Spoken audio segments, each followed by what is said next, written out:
రాష్ట్ర ప్రభుత్వం అనంతపురంలో ఏర్పాటు చేసిన సూపర్ 6 సూపర్ హిట్ సభకు ఆత్మకూరు నుంచి 40 బస్సులను తరలించడంతో విద్యార్థులు ఇబ్బందులు పడ్డారు.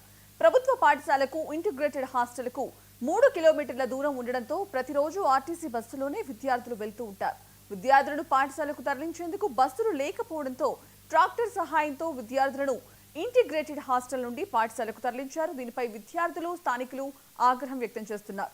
బస్సులు లేని కారణంగా ప్రత్యామ్నాయ మార్గాలు చూసుకోవాలి తప్ప తామేం చేయలేమంటూ ఆర్టీసీ అధికారులు అంటున్నారు. ఇక విద్యార్థులకు జరగరానిది ఏదైనా జరిగితే ఎవరు బాధ్యత వహిస్తారని పలువురు విమర్శిస్తున్నారు.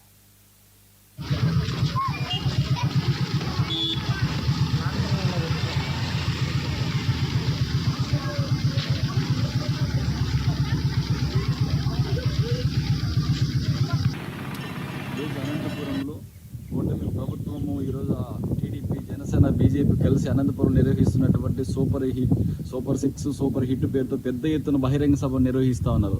ఈ బహిరంగ సభకి చుట్టుపక్కల ఉన్నటువంటి బస్సులు మొత్తం అన్ని బహిరంగ సభకి పోయే విధంగా అది ఐటీసీకి అంతా గైడ్ లైన్స్ ఇచ్చేసి బస్సులన్నీ కూడా అదే విధంగా చేసే విధంగా అన్ని ప్లాన్ చేసుకున్నారు. కానీ మీరు ఆలోచించాల్సింది ఏమంటే ఈరోజు విద్యార్థులకు సంబంధించిన స్టూడెంట్ స్పెషల్ బస్సులు కూడా ఈరోజు బహిరంగ సభకు మళ్ళించినావు.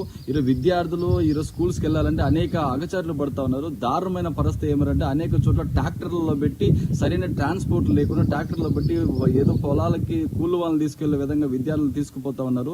ఈ విధంగా చేయడాన్ని విద్యార్థుల పక్షాన విద్యార్థుల తల్లిదండ్రుల పక్షాన ఆంధ్ర విద్యార్థి సంఘం తీవ్రంగా వ్యతిరేకిస్తా ఉంది.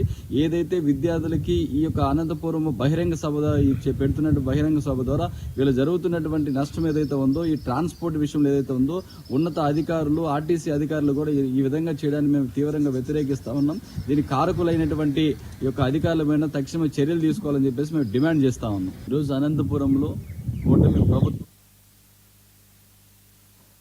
Jubilee hills